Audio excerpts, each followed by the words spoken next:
Muy buenas tardes, gracias otra vez por venir. Es muy gratificante ver tantas personas interesadas pues, en el tema de Calvo y también pues, en la agenda del Banco de la República. Solo por curiosidad, ¿cuántos estuvieron aquí el lunes? Bueno, bastantes. Entonces, bueno, gracias por venir a la segunda. Espero no aburrirlos tanto como para motivarlos a estar el viernes, ¿sí? El lunes hablamos un poco de lo que fueron las primeras grabaciones que se hicieron en América Latina y particularmente en Colombia en 1913, y justamente terminamos con una de esas grabaciones que era precisamente de Calvo, y eso fue como el abrebocas para lo que va a ser hoy, que va a ser precisamente centrado en la figura de Luis Antonio Calvo. ¿Alguno conoce de dónde es esa foto? ¿Le es familiar? El famoso Puente de los Suspiros. ¿Recuerdan dónde es? Exacto.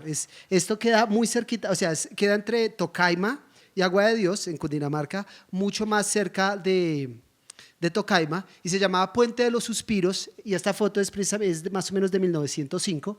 Entonces, muy seguramente esta es una de esas imágenes reales pues, de momento de separación, porque la historia era que básicamente era hasta aquel lugar donde los familiares podían acompañar a los enfermos de lepra, y pues spoiler alert, por si alguno no sabía, pues ese es el gran drama, o uno de los muchos dramas que acompaña la vida de Calvo, ¿no? Haber enfermado de lepra y haber pasado encerrado, confinado la mitad de su vida pues en el lazareto de Agua de Dios. Entonces allí eran donde se despedían, y entrar pues al lazareto era básicamente entrar casi que en otro país, era como un país dentro del país. Si uno quisiera resumir un montón de experiencias que se vivían allí en muy pocas palabras, o sea, no es descabellado compararlos con los campos de concentración o algo así, ¿sí? Incluso, y esto es mucho anterior a los campos de concentración si se quiere, o sea, el enfermo de lepra llegaba allí y prácticamente perdía su ciudadanía, no solamente como colombiano, sino ciudadanía como persona sana, y se convertía en un ciudadano enfermo. Hasta le daban una cédula distinta, ¿sí? En Agua de Dios había una moneda distinta a la moneda nacional, la famosa coscoja. Estaba precisamente encerrado pues, por un cordón de púas. La policía que estaba en Agua de Dios era policía enferma, ¿sí? O sea, eran los policías enfermos eran los que estaban allí, a diferencia de la policía sana, etcétera. Digamos, una serie de procedimientos de saneamiento aparentemente, pero que en últimas estaban gestando una distinción, una exclusión de un importante segmento de la sociedad, que cuando uno mira en detalle, ¿sí? Terminaban siendo no solamente las personas enfermas de Colombia, sino mayoritariamente las personas enfermas y pobres de Colombia, ¿sí? Porque la lepra está asociada también a un drama social y un drama de pobreza muy claro, y a condiciones pues, malsanas muy particulares. Y allí es donde la figura de Calvo empieza a ser interesante, ¿sí? Porque a pesar digamos, del reconocimiento que está viviendo, o sea, en el momento justo en que Calvo enferma de lepra, es cuando estaba casi, digamos, en un pináculo importante de popularidad. Y entonces es un personaje bastante célebre, bastante popular, su música está sonando bien, pues como vimos el lunes ya estaba en discos, ya estaba circulando, y sin embargo su condición social en buena medida era la de un colombiano pobre, y como colombiano pobre pues tuvo que terminar en el lazareto de Agua de Dios, y ahorita seguramente veamos algunas historias más al respecto.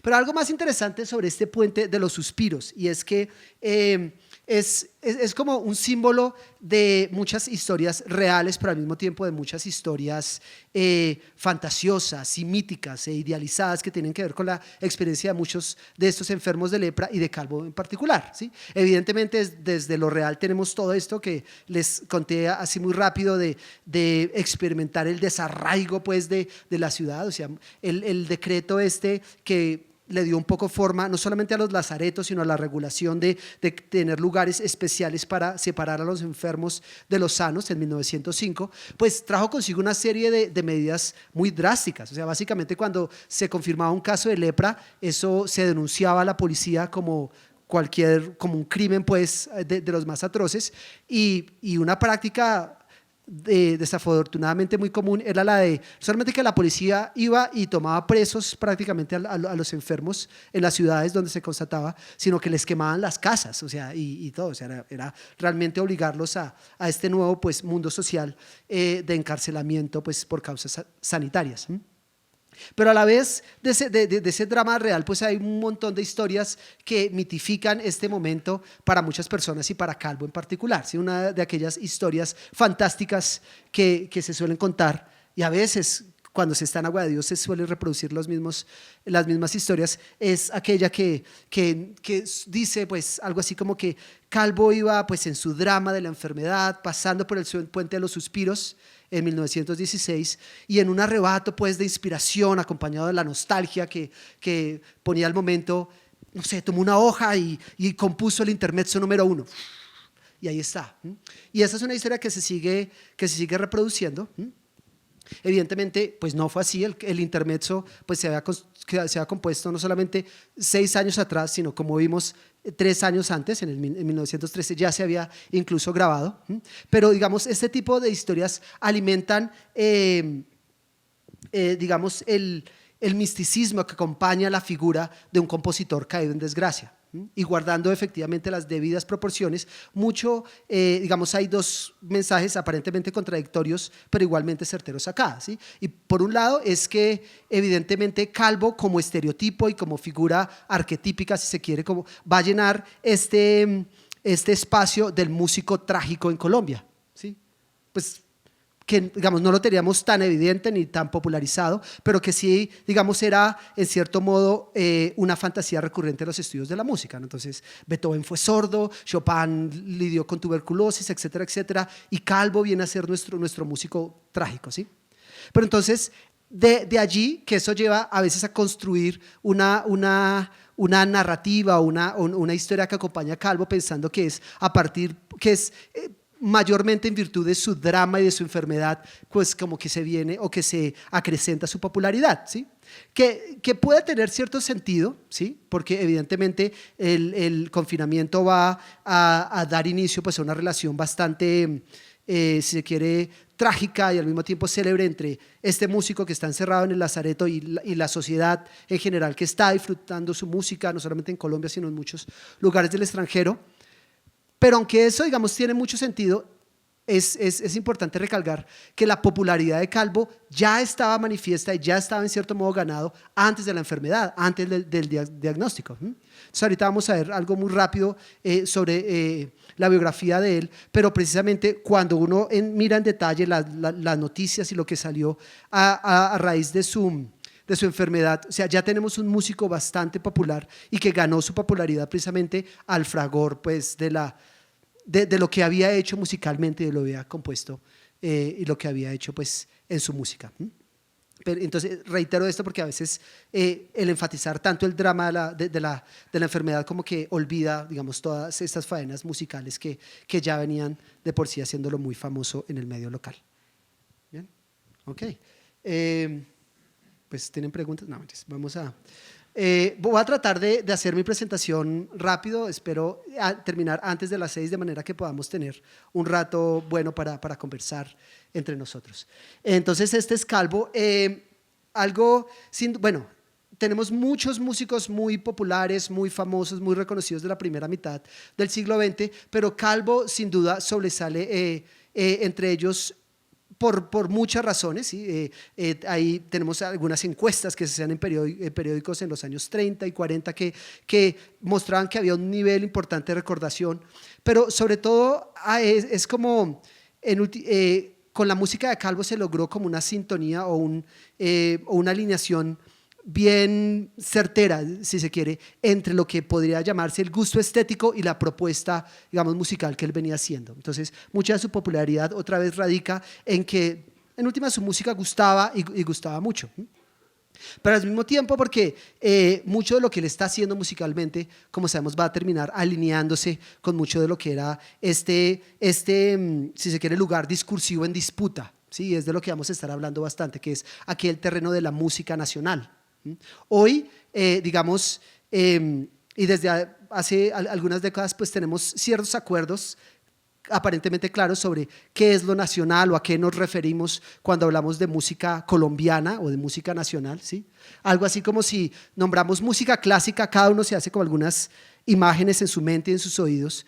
Algo parecido con la música colombiana, algunos pensarán más de pronto en músicas del Caribe, otros pensarán más en los bambucos, en el interior, pero digamos es un escenario que en cierto modo se ha construido ya discursivamente y que estamos más o menos de acuerdo al saber de qué se trata, pero esa no era necesariamente la escena a comienzos del siglo XX, ¿sí? Era un escenario, o sea, el deber ser de la música nacional era algo que estaba en construcción, que estaba, si se quiere, incluso en disputa desde distintas orillas, y la música de Calvo va a ser en últimas interesante y pertinente porque va a entrar en estas discusiones y en cierto modo va a ayudar a que las cosas se perfilen en cierta dirección, y es precisamente la dirección a la que estamos como habituados hoy en día. Entonces, un ejemplo de eso, como para ponerle algo de música a este momento, es el famoso bambuco El Republicano. Esta es una grabación de 1928 para complementar algo de lo que dijimos el lunes. Vimos que muchas veces se venía a grabar la música acá, como lo que se hizo en el 13, pero otras veces simplemente se compraban las partituras y eran orquestas y músicos de Estados Unidos que las arreglaban para el formato de sus orquestas allí y hacían una versión al respecto. Entonces, esto es una orquesta en Estados Unidos tocando la música de este compositor colombiano.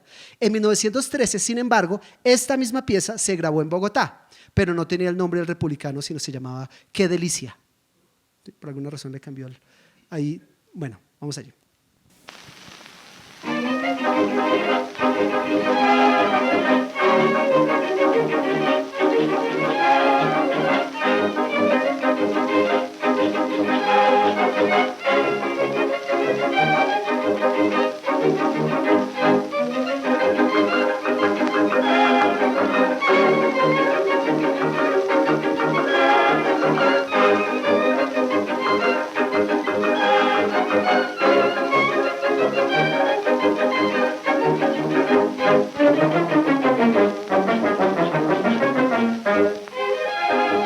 Bueno, ahora, no sé a ustedes cómo les suena, ¿será? ¿Sí? Yo no tengo ninguna evidencia de que Calvo protestase al respecto, pero sí tenemos evidencia de algunos compositores en otros lugares de América Latina que se sentían pues mal representados con las versiones que las orquestas en Estados Unidos hacían de su música, ¿sí? Pero ahora, eso no trata de decir que, pues, que tenían el sabor, pues, y lo que sea, pues hacían su mejor esfuerzo, pero lo interesante es saber es que muchas veces es a partir de estas grabaciones gestadas por arreglos de músicos norteamericanos y tocadas por músicos norteamericanos, es que se empieza a construir a veces un canon de lo colombiano desde lo sonoro particularmente, ¿sí? Entonces, porque aquí lo interesante es como la interacción de todos estos medios, ¿no? Tenemos las partituras, tenemos los conciertos en vivo que se hacían, pero también tenemos la radio, tenemos la música donde habían músicos locales que grababan las músicas, pero también músicos internacionales, etcétera, etcétera, de modo que ese escenario de la naciente idea sobre la música nacional pues es un lugar donde convergen pues muchas orillas artísticas y de procedencia y todo esto. Bueno, muy rápidamente un recorrido biográfico de Calvo en un minuto, ¿sí? Pues Calvo nació en Gambita, Santander, ¿sí? En 1882, ¿sí? Y pues venía realmente de extracción social muy, muy humilde. Hay un montón de historias fantásticas que rodean su nacimiento, ¿sí? Como aquella que fue el hijo de uno de los cornetas de una de los grupos que peleaban en las guerras civiles, particularmente esta guerra es los intersticios bélicos entre la guerra de 1876 y después las guerras hacia 1885, que por un momento paró allí y entonces uno de estos cornetas del ejército conoció a Marcelina Calvo, la mamá de él, y entonces de allí, de uno de estos encuentros furtivos, pues muy seguramente una violación, pues nació Calvo. Bueno, esto no se puede aseverar con certeza, no hay documentos al respecto, pero cuando uno mira, digamos, la partida de bautizo de Calvo, pues solo aparecen los personajes del lado materno, ¿sí? Y entonces está no solamente la mención de que era el hijo natural, de Marcelina Calvo, sino que después uno empieza a constatar muchas de las cosas por las que tiene que pasar Calvo a lo largo de su vida, sobre todo sus primeros 20 años, y uno ve que precisamente este estigma de ser un hijo ilegítimo y un hijo natural particularmente, que o sea, básicamente era, no había reconocimiento de parte del papá, etcétera, pues le va a dar muchos tropiezos, bastantes problemas, etcétera, etcétera, ¿sí? Para ese momento, Marcelina ya tenía una hija de 4 años, también hija natural de otro señor. Entonces, este va a ser un hogar que pues va a permanecer a lo largo de los años, pero que va a estar sufriendo pues estos dramas de pues básicamente de la pobreza y de tratar pues de surgir en un mundo que era bastante prejuicioso al respecto. Calvo va a estar más o menos unos 8 o 9 años en Gambita.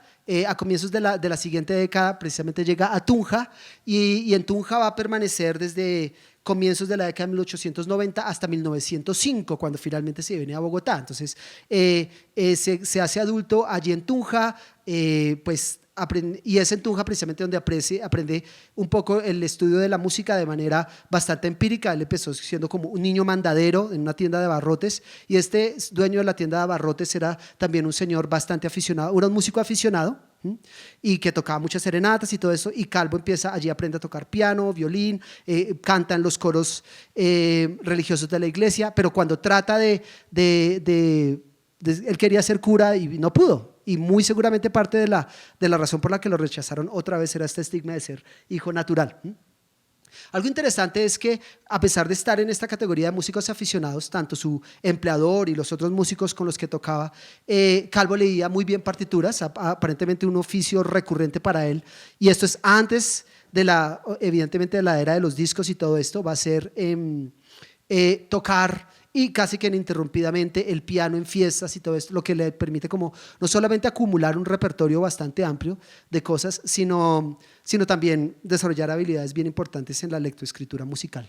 De Tunja, pues, entonces se viene a Bogotá, y en Bogotá va a vivir hasta 1916, cuando viene este diagnóstico de lepra. Entonces Calvo llega en 1905 siguiendo una de las promesas del presidente Reyes, de que si algunos músicos de provincia se insertaban, se hacían parte de las bandas del ejército, se les iban a dar becas para estudiar en la Academia Nacional de Música. Él se vino con esa promesa, pero nunca se la cumplieron, ¿sí? De hecho, si uno mira los registros de quienes fueron precisamente los beneficiarios de tales prebendas, pues Calvo no está ahí. Entonces tiene que empezar muy desde abajo. Efectivamente sí se une a la banda del ejército, pero a la vez que hace eso empieza, como diríamos nosotros coloquialmente, a chisguear en muchos otros medios, tocando músicas populares, músicas religiosas también, y digamos por situaciones bastante casuales, logra hacerse amigo de uno de estos profesores de la Academia Nacional de Música y empieza a estudiar allí, pero más como un estudiante irregular, ¿no? Como que el profesor dice venga, entre a la clase. Después viene esta controversia en 1910 cuando cambia digamos, la gobernancia del conservatorio cambia, pasa a ser academia conservatorio. Eso le genera algunos problemas y después regresa, y cuando está un poco, no solamente en un momento muy bueno de su formación académica aparentemente, sino también su música empieza a ser muy popular, es decir, ya pasaron estas grabaciones del 13, hay recuentos en la prensa de que era bastante habilidoso como instrumentista en distintos instrumentos. Entonces ya tenía como cierta seguimiento en la capital, ¿sí? Hay noticias de prensa de que o sea, iba a tocar en determinados cafés y la cosa se llenaba, o sea, había cierto seguimiento importante, y viene este diagnóstico de lepra y se tiene que ir para Agua de Dios en 1916, y allí pues va a permanecer el resto de su vida. No voy a centrarme en esto, pero es desde Agua de Dios donde va a empezar digamos como la consolidación de mucha de esta popularidad, ¿sí?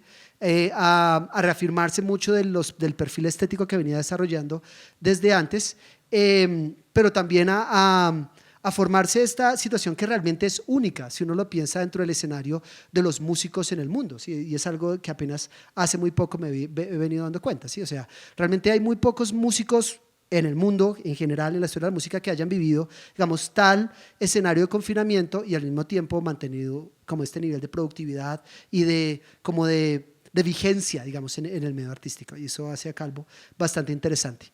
Y en Agua de Dios va a morir en 1945, el 22 de abril, pero no de lepra, ¿sí? De una nefritis aguda, pero evidentemente la lepra sí estuvo mucho tiempo ahí marcando su estancia. Le dieron permisos para salir temporalmente, a veces con permiso, a veces sin permiso, pues de Lazareto a Cosas, pero siempre volví allí y para quienes han estado alguna vez en Agua de Dios, pues se darán cuenta que Calvo es un referente bien importante allí.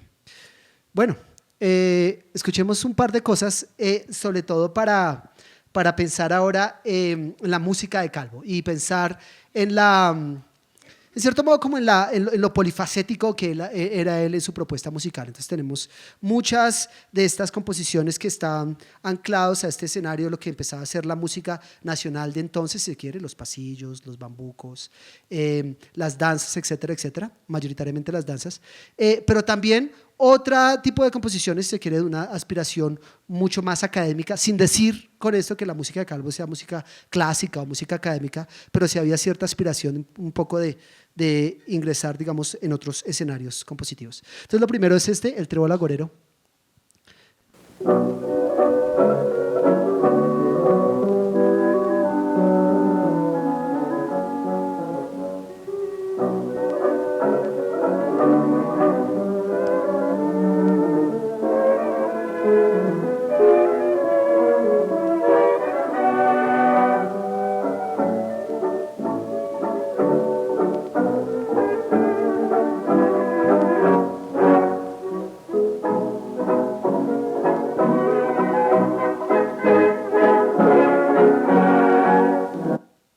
Hay un montón de historias alrededor de esto, o sea, ahorita veremos otras tantas, pero hay quienes plantean que este Trébol Agorero podía ser, digamos, parte en la que Calvo expresaba pues su ansia y su esperanza de curarse la enfermedad. No sabemos si eso sea tal cual así, como las otras historias, con el intermezzo número 2, que lo han escuchado por ahí, Lejano Azul. Entonces hay quienes, que era el anhelo de Calvo de conocer el mar y que nunca lo logró. Hubo una telenovela que se llamó Lejano Azul en el 81 con Waldo Urrego. ¿Alguno la vio? Sí, bueno, pues después me cuenta. Y así, bueno, y este es el arabesco, que digamos una de estas que digamos tiene insinuaciones un poco de mayor elaboración, si se quiere.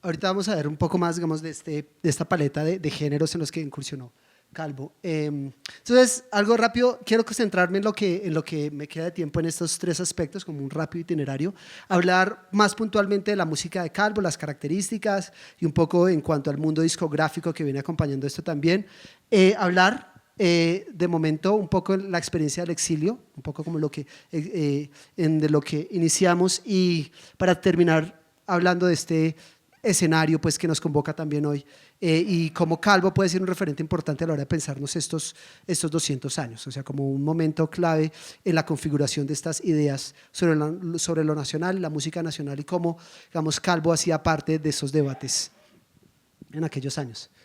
Listo. Bueno, entonces hablemos de la música de Calvo pues, por un rato. Esta es la lira colombiana de Pedro Morales Pino, donde Calvo estuvo como violonchelista. Ahí se ve un poco a comienzos en su etapa pues temprana en Bogotá. Obviamente esto es después de la gran gira de Pedro Morales Pino por Estados Unidos y todo esto. Y entonces es un poco como Calvo se empieza a insertar en este escenario de la bohemia capitalina de aquellos años, ¿sí? Y un escenario que va a estar marcado por aquella famosa generación del centenario de la independencia.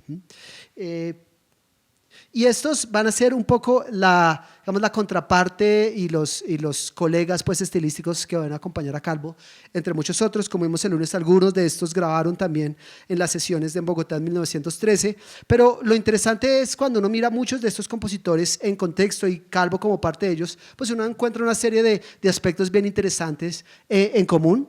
Muchos de ellos, por ejemplo, venían de provincia. En últimas, Bogotá termina siendo como este punto de encuentro. De ahí que es justamente por esos años que se va a conformar como este rótulo pues, de la Atenas suramericana, porque empieza a gestarse como no solamente un ambiente de bohemia, sino un entorno, si se quiere, en cierto modo experimental en la conformación no solamente de sonidos musicales, sino también en asuntos de literatura, de pintura, etc. O sea, todo, mucho, de hecho, buena parte de esta bohemia comienza precisamente como un escenario de rebeldía, si se quiere, a los toques de queda que venían impuestos en el marco de la guerra de los 1000 días y los años que vinieron después.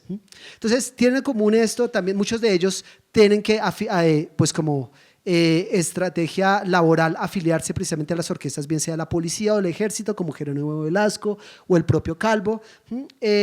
Algunos de ellos, o incluso la mayoría, y Calvo también entre ellos, van a tener una formación musical accidentada, si se quiere, muchos de ellos empírica, muy talentosos a veces en sus instrumentos, pero a veces tomando cierta distancia de la teoría musical como tal. Con Calvo quizás iba en un camino hacia de pronto una formación musical mucho más completa, pero como dije antes, eso se vio truncado con el diagnóstico de lepra. E incluso Calvo es muy transparente con respecto a los límites de su formación, ¿sí? Él va a decir en sus páginas autobiográficas que ya había superado, digamos, los cursos de armonía, ¿sí?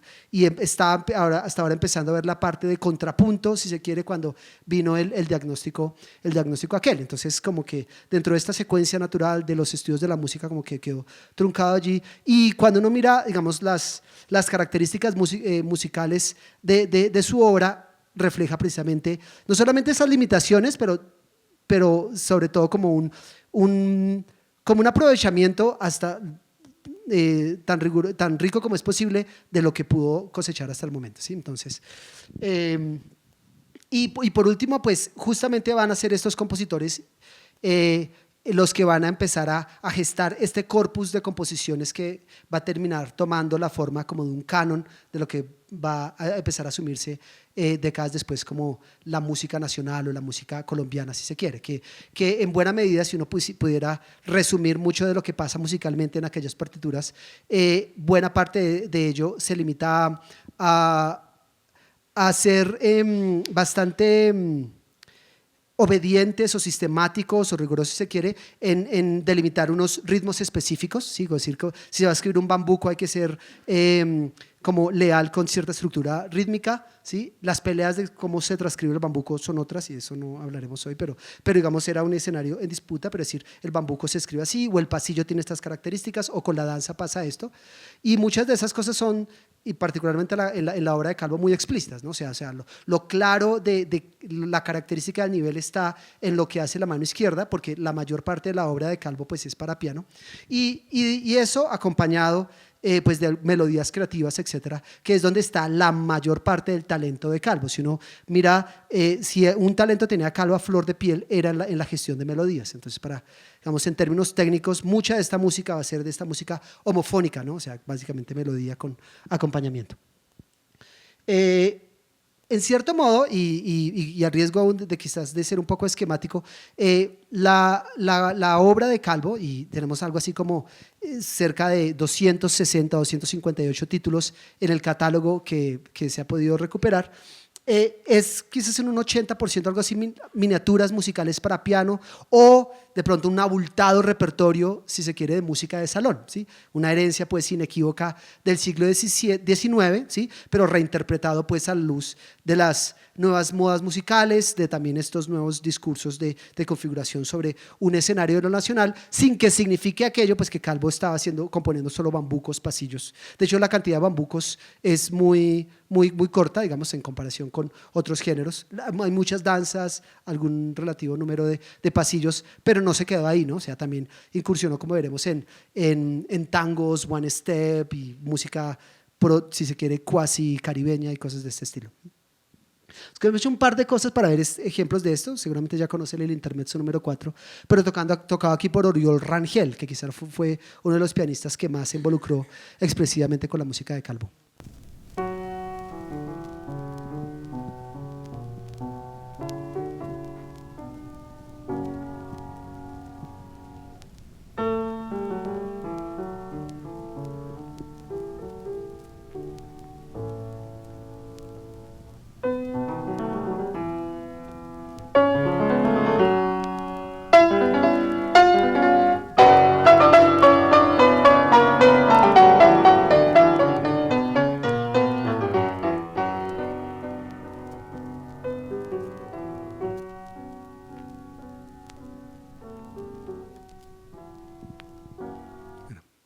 Bastante bonito.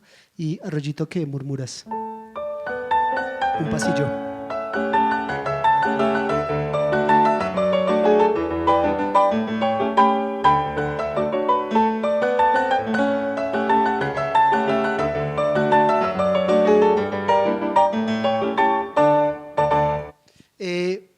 Ahora, cuando uno mira la prensa de la época, uno se encuentra cosas aparentemente sorprendentes y constituyen uno de estos, digamos, como desafíos de interpretación para nosotros, y es que el hecho de que esta música estaba en partituras, ¿no? Calvo, se publicaban las partituras, se vendían las partituras de la música de Calvo, pero aparte estaba en piano, mucho de esto se tocaba en salas de concierto, generaba cierta idea, cierta relación, y súmele a esto pues el drama del músico trágico, creativo, genio creador en Agua de Dios, pues generar asumir muchas veces esto como la música clásica en su más alta expresión.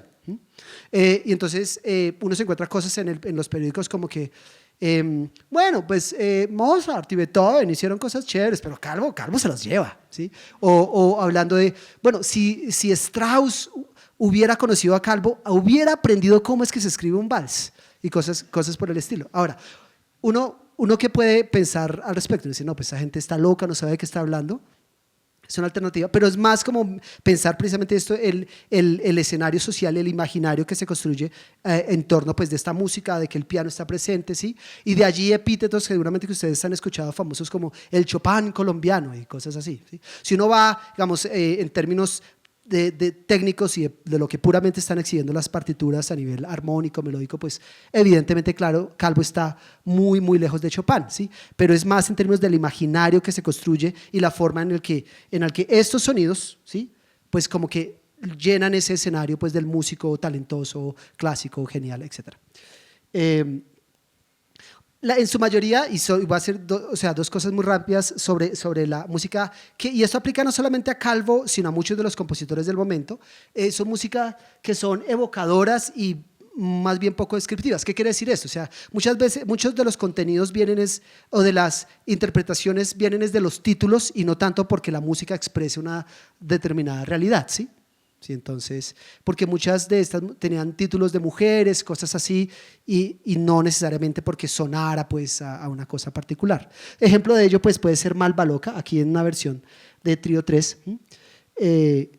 que era una obra dramática. Malva Loca era el nombre de una obra dramática. Calvo en los años 10 trabajó en Bogotá en el teatro musical, estuvo cercano a eso, partes de la relación. Otros dicen pues que quizás Calvo también veía en la Malva Loca otra expresión de una planta que podría curar su enfermedad, etcétera, etcétera, ¿sí? Pero entonces aquí todas estas son evocaciones que se hacen y no es algo que uno encuentre pues directamente en la música. O sea, uno no puede decir, al piano me suena a la planta Malva Loca, ¿no?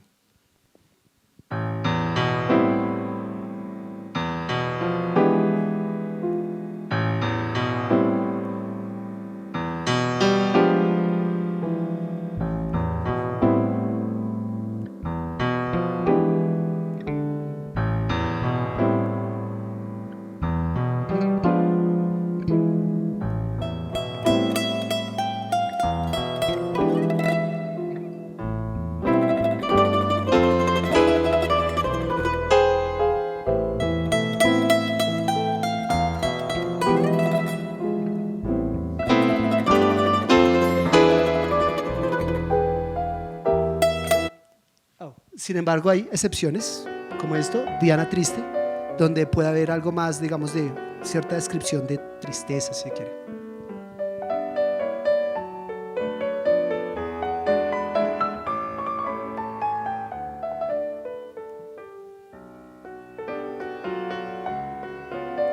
Ahora, yo no, perdón, antes de esto, o sea, no, yo no puedo asegurar que esta sea Diana, simplemente en el archivo pues había una foto de una Diana, ¿sí? Entonces dije, pues a lo mejor es la Diana triste, ¿no? Pero, y se ve como triste, ¿no? Sí. Y si uno pone la música, como que hay una asociación ahí de relación. En fin. Listo. Entonces, algo rápido sobre el catálogo, como decía, son 258 títulos, más para ver la diversidad pues, de géneros en los que Calvo incursionó. En su mayor parte pues, es música instrumental, ¿sí? Y la música vocal, casi la mitad de ella va a ser música religiosa, mucha de ella combinada en un solo volumen, Arpa Mística, que publicó precisamente la comunidad de salesianos que administraba el Lazareto. Y sin embargo, algunas de sus canciones van a ser tonadas muy populares de la época. Dentro de los géneros, pues miremos esta tabla y vemos un poco que hay muchos géneros allí representados, pero en muchos de ellos la cantidad de obras serán 2, 3 o a veces una sola, ¿sí? Vamos, la primera parte de la tabla, o sea, estos 4 primeros géneros allí precisamente muestran la música religiosa que sonó mucho en Agua de Dios cuando él estaba, después es quizás de lo que más escribió Calvo, pero lo que menos se tocó, pero está aquí en la mitad de la tabla todo esto, y si queremos incluimos esto hasta los himnos quizás o las danzas, que es por lo que termina siendo Calvo más conocido, ¿no? Otra vez, miniaturas musicales, piezas que no superan los 4 o 5 minutos de duración, y eso a partir de una serie de esquemas de repetición y todo eso, entonces son piezas bastante cortas, pero eso en últimas es lo que le termina dando como mucha relevancia.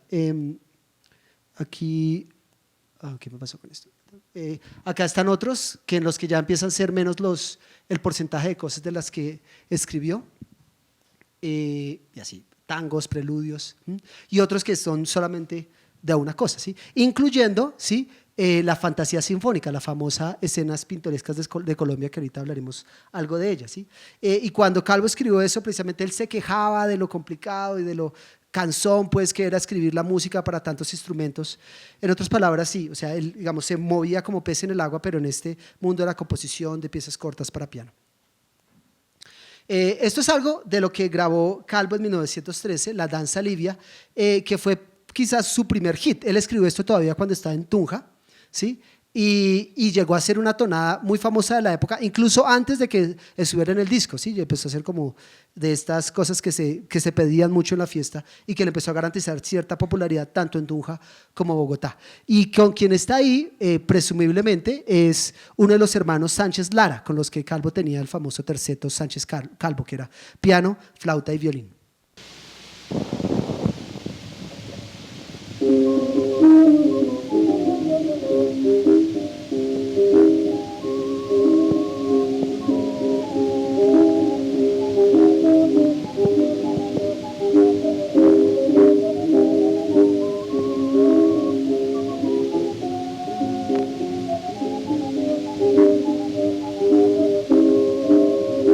Bueno, aquí simplemente un dato pues curioso en términos de la discografía, lo que más se ha grabado de Calvo. Hay 2 cosas para notar ahí, y es que los 2 momentos donde se grabó más la música de Calvo ha sido a comienzos del siglo XX y a finales del siglo XX, ¿sí? Y seguramente este gran paréntesis de la mitad tiene que ver justamente con el declive de la popularidad de las músicas andinas, el ascenso de las músicas, de la música bailable costeña, por ejemplo, y sin embargo, pues sí, sin duda es el intermezzo número 1 lo que más se ha grabado, es la partitura pues, que está tallada en la tumba de Calvo en Agua de Dios y todo esto. Y allí pues otros éxitos favoritos de siempre. Bueno, algo sobre el exilio, aquí no me voy a demorar mucho, pero poner otra vez en contexto, ya dije bastante al comienzo sobre lo que implicaba ser un enfermo de lepra en Agua de Dios. Esto es lo que va a componer Calvo cuando se tiene que ir de Bogotá, cuando se da el diagnóstico finalmente, y aunque no podemos evidenciar pues, en la música como tal está pues, alguna expresión pues, clara de lo que representa este momento, sin duda sí fue un digamos, una transformación radical para la existencia de Calvo. O sea, fue un desarraigo a nivel social bastante humano, pues bastante radical. Escuchemos algo de Adiós a Bogotá. El tiro típico.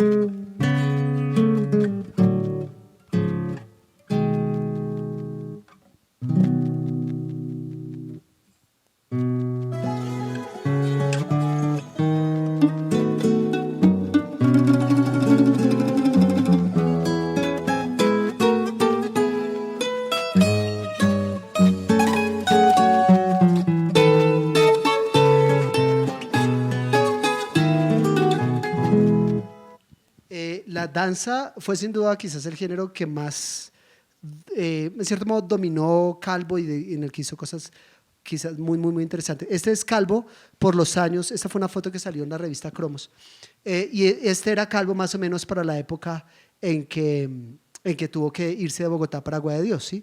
En sus páginas autobiográficas tiene, lo expresa de forma bastante lamentera, si se quiere. O sea, dice algo así como que el terror de los espantos tocó a mi puerta y desgarró con feroces, desgarró con garras, bueno, no, eso está como redundante, pero desgarró pues el terruño que disfrutábamos 3 seres amados, etcétera, etcétera.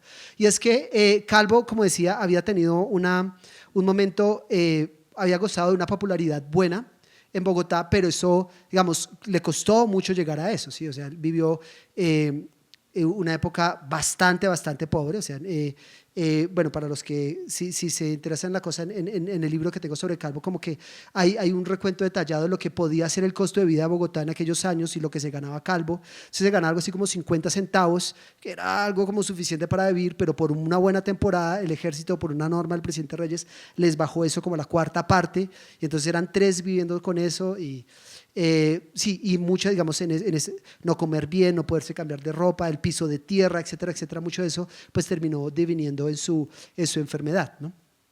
Y pues llegó a Agua de Dios en mayo de 1916, y en Agua de Dios lo terminan recibiendo como una celebridad, ¿no? Ya hablaremos un poco de eso. Esta es una de las canciones famosas de Calvo, quizás la única de la que estamos seguros que tanto la música como la letra son de Calvo, y si le ponen cuidado a la letra van a ver que muestra algo que es muy, vamos, es una manera muy interesante de sintetizar aquellas impresiones que después de estar tanto tiempo con un personaje uno termina llevándose sobre su personalidad, ¿sí? Para mí, un personaje bastante ambivalente en sus sentimientos, sobre todo cuando uno mira las cartas y lo que hay detrás. Calvo, en últimas, termina siendo un personaje, pues, que se lamenta mucho de su condición, o sea, que no oculta la tristeza y las cosas. Quizás mucho de eso deviene en sus composiciones, sin decir que esa causa la enfermedad, que las composiciones tomen este carácter sombrío, nostálgico, porque eso ya estaba desde antes de la enfermedad. O sea, más bien eso hace parte pues de su perfil artístico, si se quiere, ¿sí? Pero a la vez que es bastante como consciente y como que explota mucho esta narrativa del dolor, tanto en la música como en las letras, al mismo tiempo uno encuentra un personaje bastante optimista, ¿sí? Agradecido de ciertas cosas, y es un poco lo que uno ve en esta letra de dolor que canta. O sea, como que la vida ha sido muy dura conmigo, pero sin embargo estoy feliz porque tengo madre, caricias y oraciones.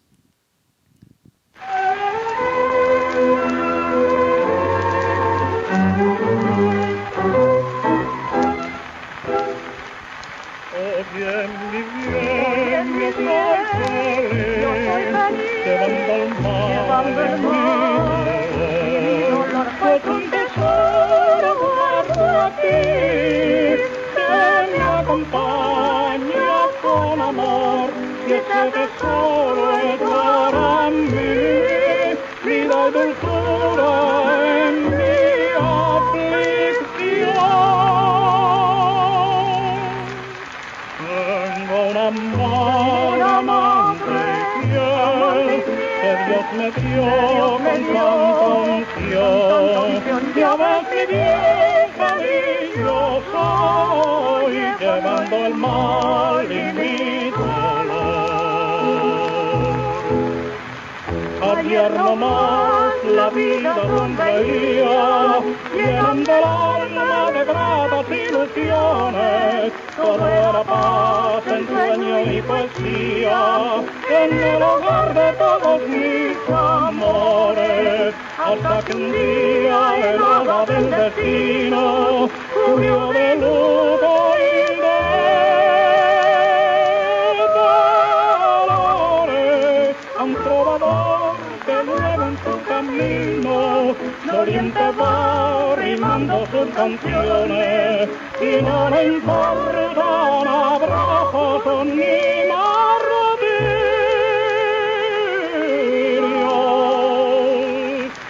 pues tiene madre, caricia y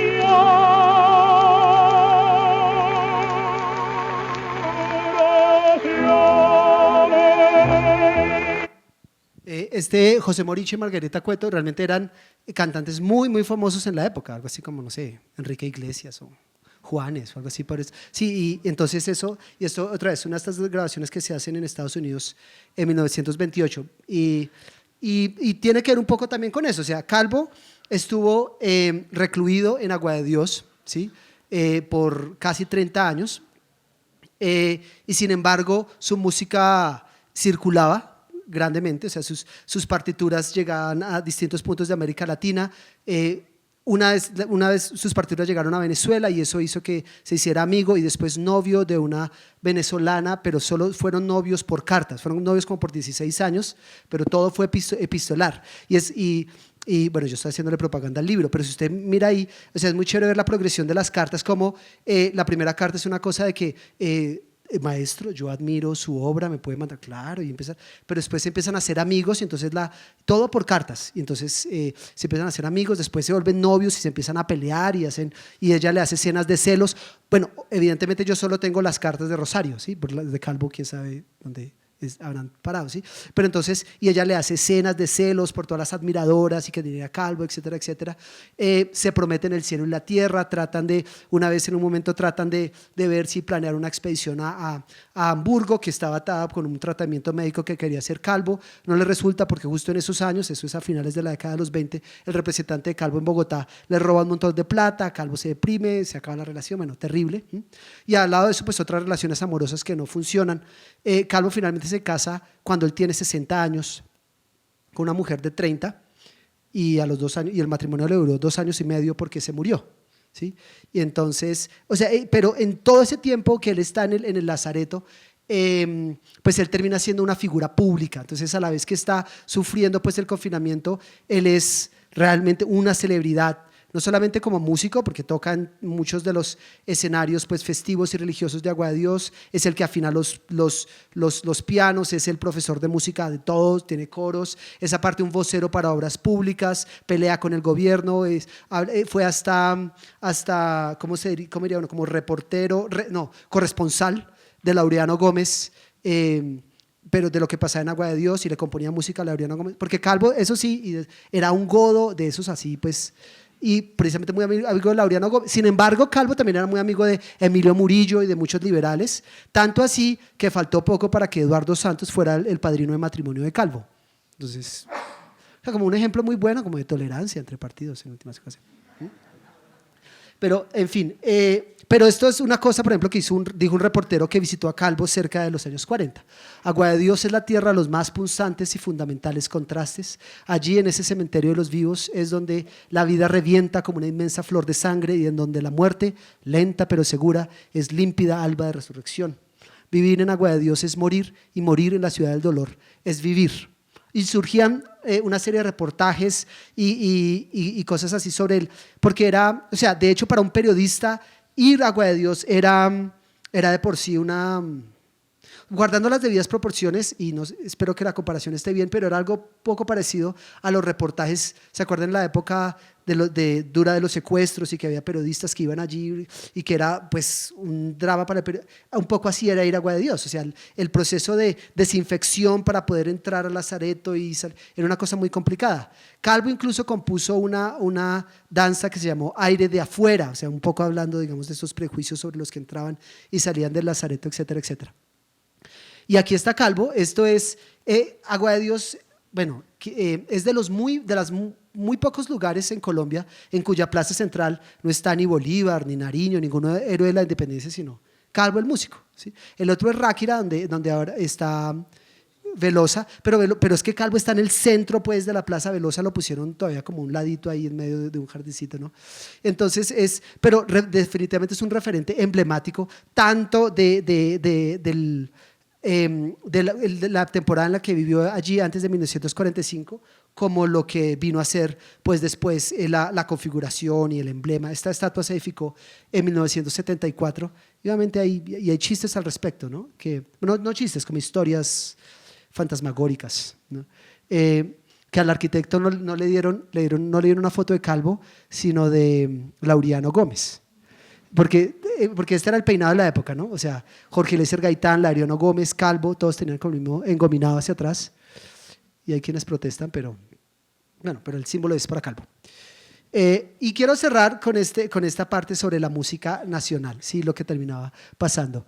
Esto es una historia que ya ha salido, seguramente ustedes han escuchado mucho en radio, se ha escrito mucho al respecto, el libro de Jaime Cortés lo cuenta muy bien, Carolina también, o sea, está en muchos lados, no voy a entrar en detalle al respecto, pero básicamente el escenario de construcción discursiva sobre la música nacional enfrentaba pues a dos orillas, una más universalista y otra, se quiere, más localista, y usualmente pues dentro de cada orilla se ponía, bien sea, y no era solamente Guillermo Uribe Holguín, si se quiere, por un lado, y Emilio Murillo por otro, sino bastante, digamos, otra serie de gente, de instituciones alrededor, aunque eventualmente pues y Guillermo Uribe Holguín va a terminar siendo aislado en la pugna, y un poco lo que va a terminar posesionándose, o en cierto modo, al menos en los años 20 y 30 va a ser esta postura de que la música nacional debía perfilarse básicamente como la exaltación de los aires populares nacionales. Entonces, frente a lo cual Guillermo Uribe Holguín no necesariamente se estaba oponiendo. Básicamente lo que decía Uribe Holguín, ¿sí?, era que la música nacional de un país es la que hacen las personas de ese país. Y es buena si los compositores son buenos, y es mala si los compositores son malos, ¿sí? Entonces, y con eso estaba criticando un poco lo que decía Emilio Murillo, que venía con historias como que la música nacional está en las entrañas de las personas, usted va por los campos y la música colombiana está a flor de piel, o sea, como un esencialismo de que el bambuco es intrínsecamente colombiano, eso es de aquí y nada más, ¿sí?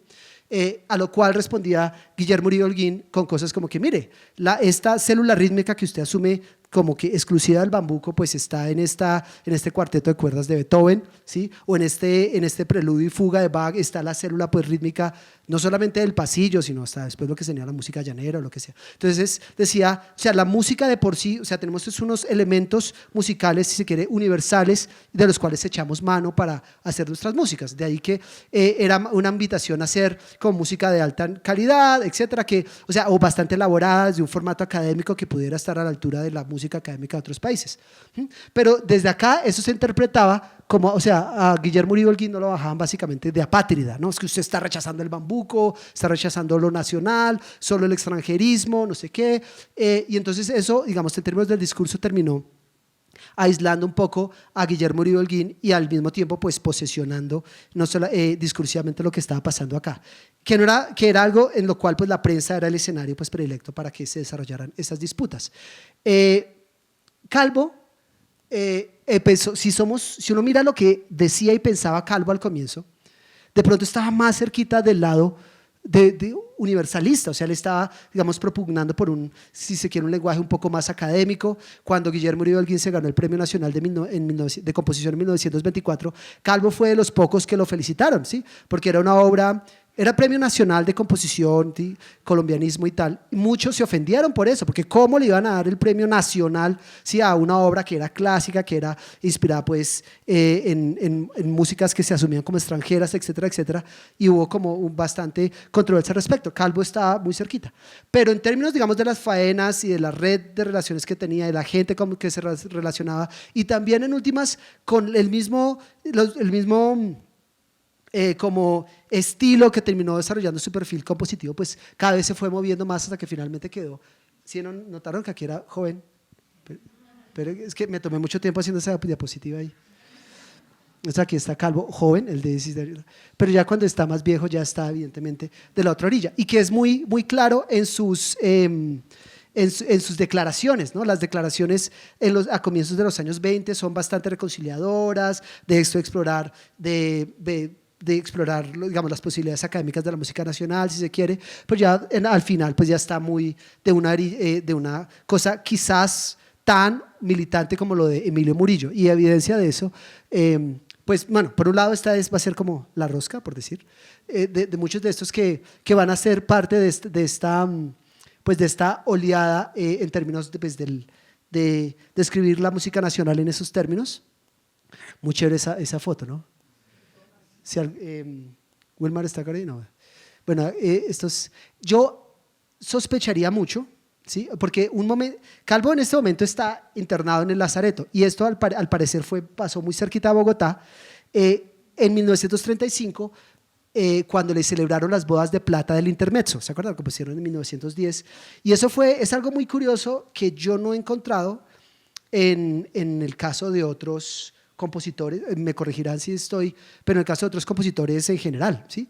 Porque aquí le celebraron los cumpleaños fue a la obra, entonces en el archivo hay un montón de cartas pero que le mandaban al intermezzo, a la composición, no sé qué. Entonces Calvo y le hicieron un gran homenaje en febrero del 35, que por eso le dieron permiso de salir del Lazareto, vino a Bogotá, hicieron una gran celebración, pues, etcétera, etcétera, en el Teatro Colón, y eran pues las obras de plata, las bodas de plata del Intermezzo.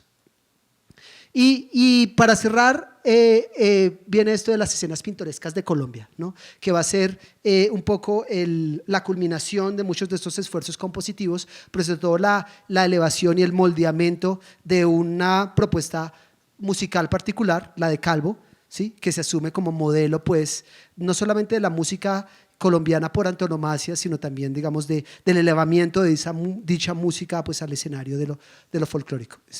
Esto es una grabación precisamente de 1941, cuando Calvo dirigió la Orquesta Sinfónica Nacional, dirigiendo estas escenas pintorescas de Colombia.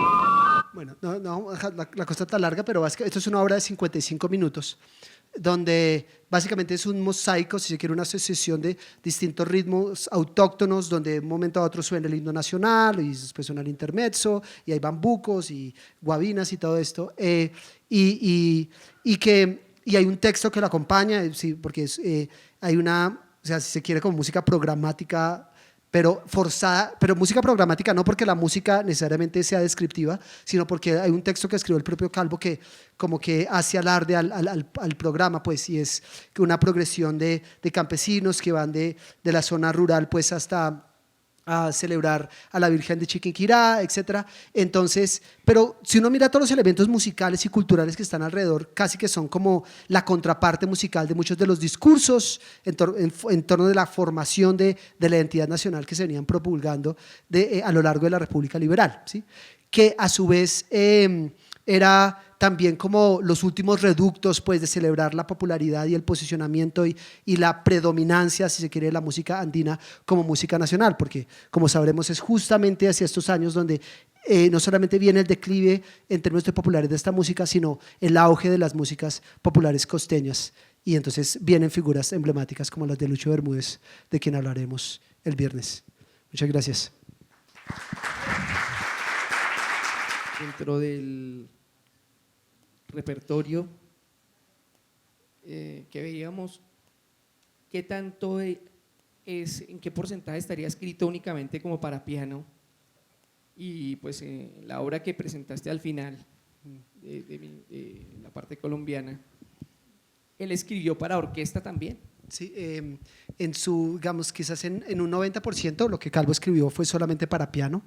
Digamos, hay las únicas dos, digamos, piezas dentro del catálogo que podrían considerarse dentro de lo sinfónico es esta fantasía de las escenas pintorescas y el arreglo de una obra de Telésforo de Alemán, que no me acuerdo el título, pero era un arreglo. Y como, cuando él estaba en el Lazareto, él era el director de la banda de Agua de Dios. Entonces para esa banda sí hizo muchos arreglos de banda muchos de esos manuscritos se conservan, están allí en el archivo, pero ya, o sea, básicamente las versiones instrumentales y para ensambles los han hecho otros. Ya. ¿Y qué tan contemporánea de pronto se veían algunas de las obras del maestro Luisa Calvo? Dado que vemos también una influencia de música clásica, primero, ¿no? Hay influencia de música clásica, pero también vemos unos acordes bastante contemporáneos en algunas de las obras que presentaste para esa época. ¿Qué tantos, cómo lo veían a él? Digamos, ¿lo veían vanguardista en ese aspecto o más bien más hacia lo clásico, pues enfocado al repertorio de música nacional? Pues a él lo percibían como músico clásico, o sea, en muchos, casi todos, y es una cosa que, digamos, casi toda la prensa y las cartas hablan de eso. Hay muy pocas voces altisonantes, una de ellas es la de Otto de Greif, que era, digamos, era de los pocos que escribía que realmente pues es esencialmente música popular, que no, digamos, no se le compara a lo que pueda pasar en términos de música clásica. Entonces, otra vez, desde la percepción era más desde un imaginario de qué era la música clásica, un imaginario muchas veces nutrido desde las historias de vida de los músicos y no tanto desde la música, ¿no? Porque mucha de lo que se asume como música clásica realmente no se escuchaba mucho. O sea, al parecer la primera vez que Bach sonó en Colombia fue por allá en 1882 o una cosa así. Y muchos de esos compositores modernistas, si se quiere, empezaron a sonar, y eso en Bogotá, en los conciertos que hacía Guillermo Uribe Holguín, entre otros, después de 1910. Entonces realmente no había como un conocimiento desde la música, digamos, de estas vanguardias, de modo que él se le percibía como músico clásico y esto. Y digamos, estéticamente esto, lo que pasa con Calvo es que sí refleja mucho, digamos, del paradigma pianístico, si se quiere, la segunda mitad del siglo XIX.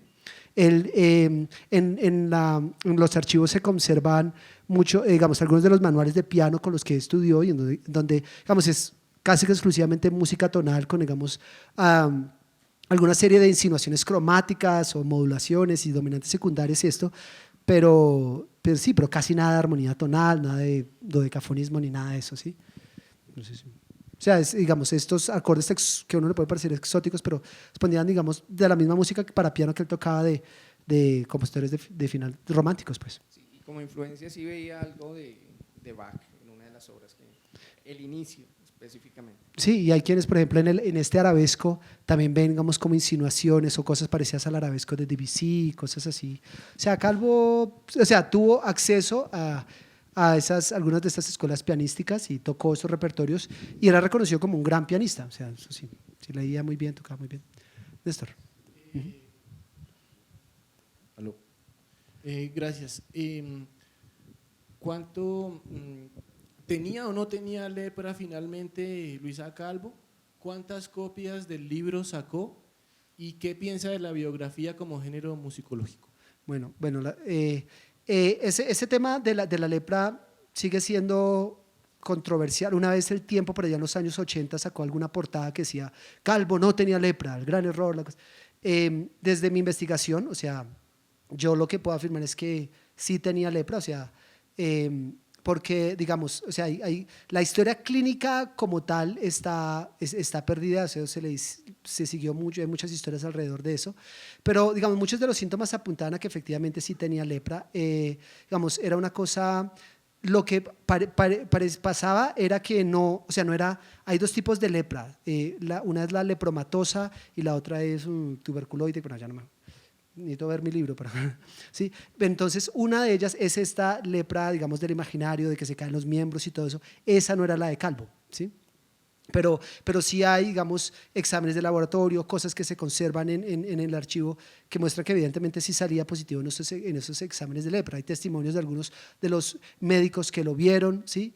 Y él participó en muchos tratamientos y cosas por el estilo. Es decir, son como bastantes síntomas que llevan a pensar que efectivamente sí tenía lepra. No murió de lepra, pero ahora uno se encuentra testimonios y esa es una historia recurrente, como meto allí de que Calvo no tenía lepra, pero yo sigo pensando que sí. ¿La otra cuál era? El número de copias del libro. ¿Del libro del arpa mística? No. ¿O de mi libro? No. El de Dolor que canta. ¿El dolor que canta es mi libro? ¿Cuál? ¿Cuántas copias? El del Licán. El libro salió hace 2 años, creo que fueron como 300 copias. Ahorita se está haciendo la segunda, vamos a hacer una segunda edición que seguramente salga por libro digital o alguna cosa de esta así, pero… ¿Y la biografía como género? Pues la biografía, yo cuando escribí esto, había una cierta moda en historia y era el tema que algunos llamaban biografía histórica, que básicamente era involucrar a un personaje en el contexto más amplio de la historia cultural, y eso fue lo que traté de hacer yo. O sea, en últimas el libro es una biografía de Calvo, pero también en últimas Calvo termina siendo a veces como una excusa o un prisma o una ventana, si se quiere, para ver temas más grandes de la historia social en el país. Entonces, pues Calvo está ahí todo el tiempo, pero digamos en la infancia el rollo de ser hijo legítimo, de la pobreza, del patriarcalismo en Santander, es una cosa que se puede entender mucho, o sea, claramente a partir de la experiencia de Marcelina Calvo, el tema de la generación del centenario, por ejemplo, el drama de vivir en Agua de Dios, la historia social de Agua de Dios, la introducción de las industrias del disco y de la radio a Colombia, o sea, y en últimas, la conformación o la configuración de un gusto estético, cómo es que una sociedad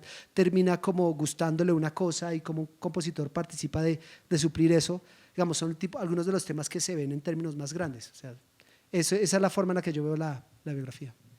Gracias. 2 preguntas. Escuchamos unos acordes como de jazz, ¿no? En una de las piezas, con séptimas y tal. Sí. ¿Hay algún indicio de que él pudiera haber escuchado algo de eso por radio, etcétera? Sí, yo creo que sí. Sí, es bien interesante plantearlo así, o sea, por ningún lado del archivo sale la palabra jazz, ¿sí? Y en ningún lado Calvo habla en esos términos. Por los años que vive Calvo es donde, digamos, esta categoría del jazz empieza a diseminar. Hay algo y se disemina particularmente a partir de los discos. Entonces Calvo sí va a tener discos, tiene Victrola, escucha mucha música. Ahora, hay algunos discos que se conservan, ninguno de ellos, digamos, dentro del jazz como tal, pero es que también ese archivo pues ha pasado por muchas manos, se ha saqueado, pero Calvo compuso música, si se quiere, dentro del entorno, si se quiere, estético del jazz, el one step y two step y foxtrot y estas cosas. Entonces él escuchaba eso, seguramente, al parecer era un personaje con un oído muy, muy bueno, tocaba muchas cosas como de memoria, de oído. Alguna partitura, probablemente. Sí, pero sí, a ver, lo que yo, digamos, digo en el libro al respecto, o sea, yo no lo pongo en términos de jazz, pero sí, digamos, hay varios acordes de novena, acordes de sexta, ¿sí? Ningún acorde como de sexta menor, de esta cosa que uno diría que es mucho más evidente, pero sí hay una cosa interesante ahí, digamos, en recurso para digamos, los amantes de la teoría musical, y es que hay algunas obras donde él hace uso recurrente de estos acordes semidisminuidos, que técnicamente son subdominantes, pero los usa como en función de dominante, ¿sí? Que parece como bastante experimental. Uno no puede asumir que eso necesariamente venga del jazz, pero pues, digamos, en términos de armonía del jazz un poco es esos acordes semidominantes, menor 7, bemol 5, como que preparan hacia una dominante, etc. Pero ahora, no sé, pero bueno, pero músico de jazz no. Sí. Y una más indiscreta, ¿qué marca de gomina usaban? No, ni idea. Una seguramente, no sé, el antecedente del moco de gorila porque le duraba, o sea, no hay casi fotos de Calvo despeinado. Hay unas fotos con gorro y se quitaba el sombrero y seguía peinado y… En el Bristol, de pronto. Sí, sí. El Bristol de los años. Hay que buscar eso, sí. Gracias. Bueno, gracias. Sergio le puso otro epíteto a Calvo, que es nuestro músico trágico. Ahora podría, lo mencionaba usted al principio en alusión pues precisamente a todas estas frases que me llamó mucho la atención nuestro músico trágico, porque nos lleva pues de nuevo al siglo XIX, a lo que usted estaba diciendo de esas pervivencias que hay en su música del siglo XIX. Me hizo pensar entonces en un extracto de su libro, donde usted se refiere entonces a Calvo como sí un personaje en el que está eso, pero que también toma parte de la modernización del siglo XX, no necesariamente desde ese punto de vista de la erudición musical y la academia, pero sí desde, digamos, en otro contexto. Se refiere usted también a un proceso de modernización allí, y entonces cuestiona el uso del adjetivo romántico para referirse a este tipo de músicos, algo que es muy común, es decir, uno piensa en Luisa Calvo y piensa en Luisa Calvo y en gran parte de esa música nacional o configurada, pensada, repensada en ese entonces como música nacional, y uno fácilmente puede referirse a ello como una música romántica. Usted cuestiona un poco eso en su libro. Sí, entonces bastante. quisiera pues que nos diera un comentario al respecto, pues también a la luz pues, de lo que ha venido hablando. Pues eso, digamos, responde un poco a… Es más, empieza por ser una crítica a la disciplina, ¿no? O sea, la musicología en general y particularmente en Colombia por mucho tiempo, pensaba, y no solamente en Colombia, sino en América Latina, pensaba y valoraba a los músicos siempre en relación con el canon europeo, básicamente. Entonces, un músico era bueno o se validaba en la medida que estuviera al día o no con las corrientes europeas. De allí, digamos, frases como el Chopin colombiano, en última es una forma de legitimar a Calvo, ¿sí? Pero entonces también haciendo la investigación yo me encontraba con cosas como que, pero Calvo en últimas es un músico malo, no merece tantas páginas, ¿sí? Pero malo ¿desde qué punto de vista? Pues malo si se pone, digamos, en relación con estas corrientes desde las cuales, digamos, desde esta crítica como tradicional de la musicología, pues Calvo se le podría pensar como un músico anacrónico, ¿sí? Porque ya estamos en el siglo XX, en donde, como decía Jorge acá, digamos, ya hay una vanguardia musical que está haciendo otras cosas, al mismo tiempo que Calvo está haciendo este lenguaje tan tonal, tan romántico, tan melódico. Pues en Europa está Schoenberg haciendo dodecafonismo, otras cosas, entonces aparentemente Calvo no estaría a la altura, pero lo que yo escribo es una reacción en contra de eso, ¿sí? O sea, Calvo, en lugar de pensar a Calvo como músico anacrónico, es decir, pero ¿por qué tenemos que siempre estar evaluándonos en relación con la música europea? Y entonces es un esfuerzo más bien de pensar a Calvo, y no solamente a Calvo, sino a todos estos músicos de su generación en sus propios términos. Y cuando uno mira en sus propios términos de qué es lo que estaba pasando, entonces uno se encuentra como que realmente hay muchos escenarios muy experimentales, escenarios de renovación de la tradición, ¿sí? O sea, hay una tradición que está vigente, pero Calvo no está como anclado a esta tradición, sino está renovando esa tradición. Al mismo tiempo hay unos elementos de ruptura, si se quiere, con la tradición, y cuando uno pone, digamos, el carácter de un compositor en esos términos de renovación, de ruptura, de diálogo con la tradición, pues en últimas son los términos de una categoría bastante moderna. Entonces yo lo que pongo en el libro, y ahora estoy un poco arrepentido de la categoría, del apellido, pues yo hablo de modernismo periférico, que es una forma como decir que es un modernismo en sus propios términos, pero pues desde la periferia, ¿sí? ¿Sí? Que funciona. Ahora, mi autocrítica y el problema de decir de modernismo, porque no es solo Calvo, sino es Alberto Williams y son muchos de los compositores que están haciendo cosas en América Latina, es asumir que nuestro modernismo es un modernismo periférico, o sea, es menos importante que el modernismo de verdad o el grande o el principal, que es el de Schoenberg y otra gente en Europa, ¿sí? Entonces, más bien yo cambiaría eso por decir que es entender esta experiencia de sus propios términos, y ahí es donde yo pongo a Calvo como… realmente, si se quiere, en últimas, un personaje bastante experimental, y sobre todo si a eso se le suma el momento en el que se están escribiendo estas músicas, o sea, el hecho de músicas que rompen como con las expectativas que se tiene de los géneros musicales hasta el momento. O sea, si finales del siglo XIX y comienzos del siglo XX hay como categorías aparentemente muy fijas y claras, la música clásica por un lado, la música, si se quiere, tradicional o indígena, folclórica por otro lado, y entonces tenemos personajes como Calvo, que realmente no está encasillado, o sea, son músicas populares pero con aspiraciones academicistas, si se quiere, que aparte están en el mundo del disco, ¿sí? Que se empiezan a desterritorializar, que Y eso es una cosa que es revolucionaria para su momento, ¿sí? Y ahí es donde yo digo, es un tema bastante moderno. Y moderno también desde la experiencia de la escucha, ¿sí? Porque esta es otra vez pues una generación pues que va a experimentar unos cambios que no tenía otro. Realmente el mundo está cambiando a pasos agigantados. Y solo quiero dar pues no sé, una anécdota ahí. O sea, esto que yo estaba manejando hoy, y entonces uno puede tener la aplicación esta de Waze o de Google Maps, una cosa que le dice dónde hay trancón. En últimas, esa es una fantasía de la que muchos tuvimos hace 10 o 15 años, ¿sí? O sea, ¿cómo era posible que una cosa de esas pasara? ¿Sí? Pero vivimos precisamente la transición a donde eso es posible. Esa es la generación que le tocó esto, ¿sí? Es una que empieza a prefigurar este mundo de los sonidos, el mundo de las imágenes de movimiento, y esas cosas empiezan a pasar. Y entonces compositores como Calvo son los que están proveyendo los insumos musicales para gestar pues esa experiencia con el sonido, con la música, y ahí es donde yo digo, es un tema bastante moderno. No sé si estarán de acuerdo con mi interpretación, pero en últimas también es una reacción contra la musicología pues de antaño. Sí. Sergio, muchas gracias por la charla, y mi pregunta va más dirigida hacia el tema de biografía de Luisa Calvo.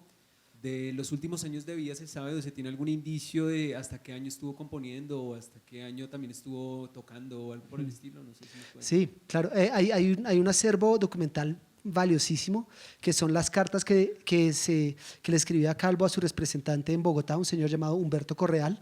Son como 8 años de cartas, es una cosa fascinante, a partir de lo cual está, digamos, uno de los capítulos del libro sobre todo eso, y refleja mucho este personaje que está anciano, que está muriendo, que está viendo, o sea, que le da muy duro la muerte de Alejandro Wills, de Emilio Murillo, de Guillermo Quevedo, y siente, pues yo soy el último de esa generación. O sea, es como realmente alguien que está viendo la muerte muy cerquita. Frente a la pregunta específica, Calvo logra tocar piano más o menos hasta 1943, es casi 2 años antes de que muere, porque ya el tema del reumatismo no lo dejó tocar más, ya el dolor era muy fuerte.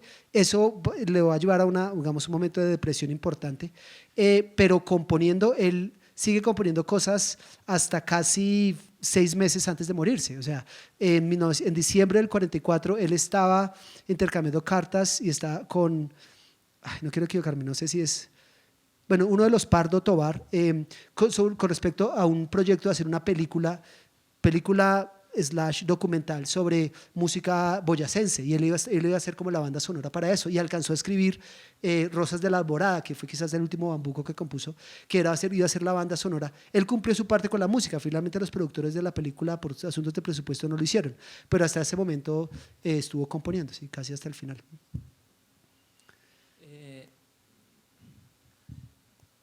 Buenas. Sí. Quería hacer una pregunta sobre lo de el universalismo y el localismo. Y era precisamente, sí, aquí yo tengo un escrito de Carolina, precisamente lo traje. Habla sobre las contiendas entre los músicos populares y entre la academia, el conservatorio y la Universidad Nacional. Quería saber si Luisa Calvo, pues con esta influencia política, había hecho alguna o un punto, una opinión sobre esta contienda entre la academia y lo popular, o algún escrito a favor de quién o de... Pues él hacía muchas entrevistas en la prensa, y lo que uno ve al comienzo es como decía antes, primero una postura bastante reconciliadora, o sea, como decir, vea, lo de Guillermo Murillo Holguín tiene sentido, sin digamos reivindicarlo directamente, pero sí como en el discurso. Pero eventualmente, en la medida que digamos que el proyecto localista gana terreno, y Calvo en cierto modo es empujado a eso, ¿sí? Porque a veces no es ni siquiera por iniciativa propia, sino que Emilio Murillo, que es como el más militante de esto, diríamos, lo echa al agua, ¿sí? Porque cuando empieza a decir, es que necesitamos más músicos como Calvo, que solo, entonces como que él ya no tiene mucho más que hacer sino decir, sí, yo soy el colombianista por excelencia. Una influencia política. Sí, ahora, sí, como decía, en términos políticos, pues Calvo es un personaje muy religioso, muy conservador, le compone música para la emisora Laureano Gómez en Bogotá, pero también es como digamos ahí, se quiere un poco de la rosca de la prensa liberal bogotana, particularmente del diario Mundo al Día. Calvo es el segundo compositor de quien se publican más obras en el periódico Mundo al Día, ¿sí? Y si quieren saber más al respecto, léanse el libro de Jaime Cortés, La música nacional. Entonces va a tener mucha visibilidad ahí, ¿sí? Y lo que pasara que lo que se publicó en Mundo al Día no se trataba solamente de difundir una serie de obras, sino que había una agenda explícita al respecto, porque eran estas, o era como respaldar el ambiente discursivo en torno pues, al localismo musical, si se quiere, y en últimas Calvo pues ya estaba muy comprometido en esa vertiente. Él políticamente o sea, se intuye mucho de este conservadurismo, pero pues no va a ser polémico necesariamente en ese sentido, ¿no? Es como amigos de todos. Sí.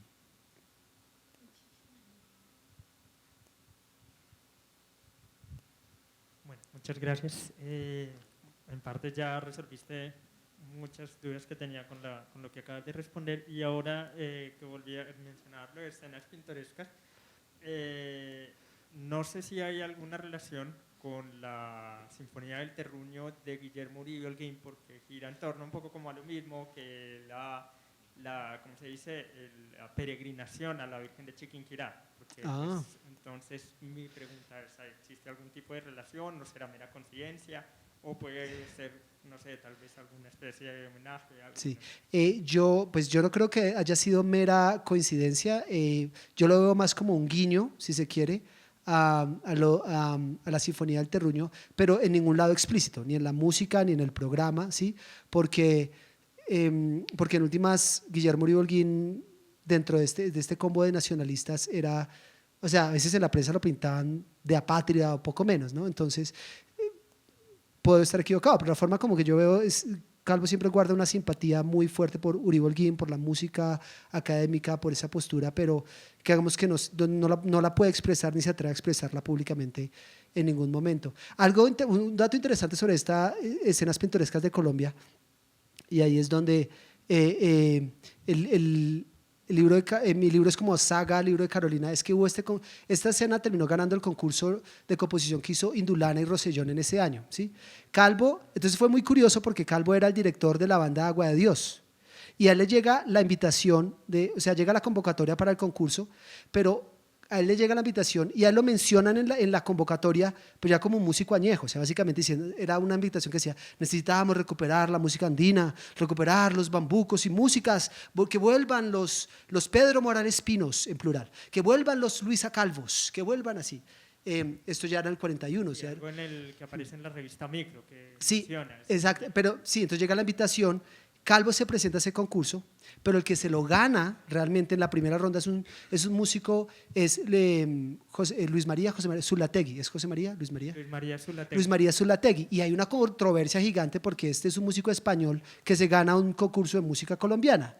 Entonces la controversia es tan grande que finalmente deciden quitarle el premio a él, entonces ¿a quién le damos el premio? Entonces se lo dieron a Calvo, ¿sí?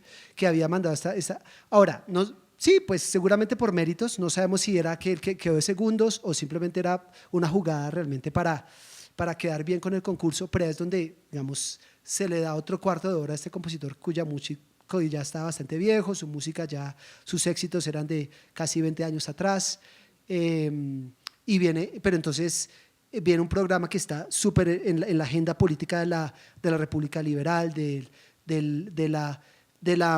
o sea, si uno mira el programa es como una lista de chequeo de todo lo que tenía que haber ahí, ¿sí?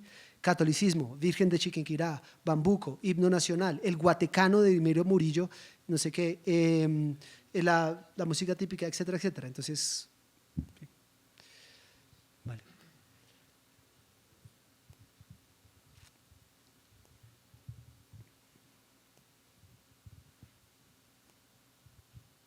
Buenas tardes. Buenas tardes. Muchas gracias por la charla. Usted ahorita, hace un par de preguntas, mencionó que Calvo hizo la banda sonora de una película. Quería saber si había otros momentos en los que él tuvo contacto con el cine. No, realmente no que yo sepa. Participó mucho del teatro musical, en la década del 10. O sea, era músico de muchos de estos ensayos y producciones teatrales.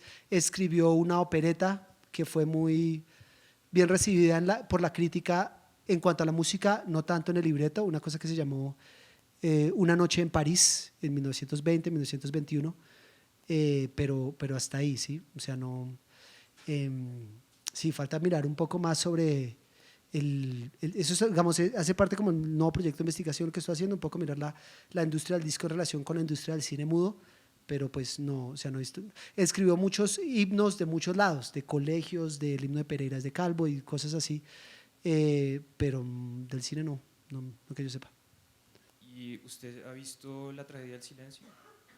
Que es una película del 24 de los hermanos Acevedo, de un ingeniero al que erróneamente le diagnostican lepra. Ah, sí. Oh. Entonces, pues se va a suicidar y la esposa le dice que no lo haga. Entonces, pues también quería preguntarle si la enfermedad de la lepra dentro del imaginario, dentro de las historias, tenía una carga especial. Claro. Sí, no, la película no la conozco, pero gracias por la recomendación, la Oscar. ¿La tragedia del silencio? Sí, solo sobreviven como 20 minutos. Era ¿Y eso dónde se encontrará? Patrimonio Fílmico. Patrimonio Fílmico, bueno. En YouTube se encuentra. Bueno, no, pues gracias por el dato. No, la lepra desafortunadamente era un drama muy, muy recurrente, ¿sí? Eran muchos los enfermos, muchos los que terminaban, no solamente en Agua de Dios, sino en estos otros lazaretos. Había un lazareto en Santander, ¿cómo se llama esta ciudad? Contratación, y la otra… Y el de la costa, el otro famoso que estuvo y muy amigo de Calvo en Agua de Dios fue Adolfo León Gómez, un político liberal famoso de la Guerra de los 1000 días, etcétera, etcétera. Muy curioso, ¿no? Porque este sí venía como de familia de clase que había terminado en este lugar de los pobres. Pero él escribía muchas letras a las que Calvo le ponían música, en fin. El otro lazareto era el de la costa, el de cerquita de Cartagena, ¿cómo se llama? Que Mariano Espina Pérez lo hizo bombardear. Sí, y entonces pero no, pues sacó los enfermos y muchos de ellos terminaron en Agua de Dios y lo bombardeó después ya cuando lo había desocupado, pero sí, o sea, era una cosa bastante común desafortunadamente, sí, y era una aventura temeraria ir para ese lugar, o sea, era básicamente religiosos los que pues se aventuraban y como manera de sacrificio a atender a los enfermos allí, y Agua de Dios terminó formándose como un lugar porque es que no tenían donde más estar, ¿sí? O sea, los sacaban de todo lugar, los sacaban porque aquí están los enfermos de lepra y los echaban hasta que básicamente casi que fueron ellos mismos que llegaron, y el nombre de Agua de Dios es porque habían como allí hay unas cascadas, tiene un nombre local chévere, los chorros, creo que los chorros, entonces que sentían que como que alivianaba un poco el tema de las llagas y tal, y prácticamente ellos colonizaron eso y después como que se oficializó pues que ese era el lazareto, ¿sí? Como 10 años después o algo así, pero sí, o sea, no me sorprende que la lepra haya sido pues el tema de una película en ese momento, porque era una cosa bastante recurrente, o sea, habían historias por doquier al respecto. Vale. Bueno, vale, con mucho gusto. Bueno, una última pregunta.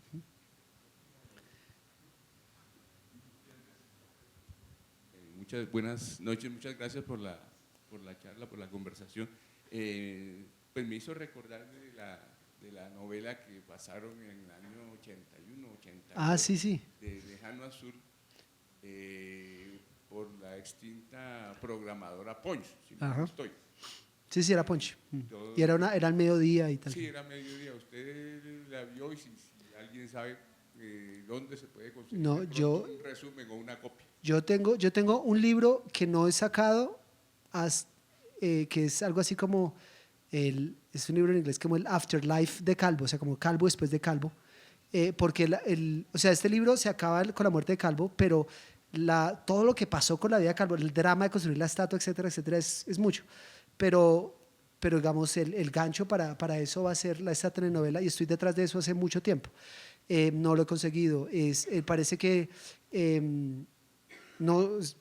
el libretista sigue vivo, está por allá en Barichara, Santander, y estoy que lo busco y no puedo hablar con él.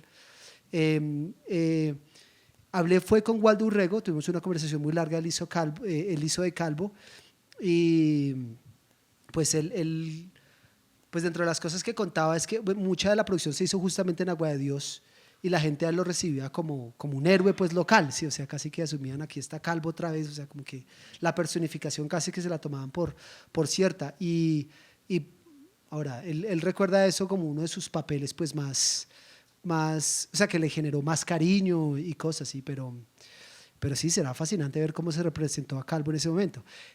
Pero bueno, pues chévere también ver que es como de las primeras, ahorita tenemos la novela de Joe Arroyo y de Diomedes Díaz, o sea, pero la moda la empezó Calvo. Pero sí, o sea, no, si alguno, no, yo pago por conseguir esa novela, si alguno. Barato, ¿no? Barato. ¿Vamos a llegar hasta ahí? Sí, bueno. Ya por hoy terminamos. Muchas gracias a Sergio y muchas gracias a ustedes por acompañarnos. Nos vemos el viernes, misma hora, mismo lugar, para hablar sobre Lucho Bermúdez y la reconfiguración del jazz en Colombia. Entonces nos vemos el viernes. Sí. Muchas gracias. Gracias.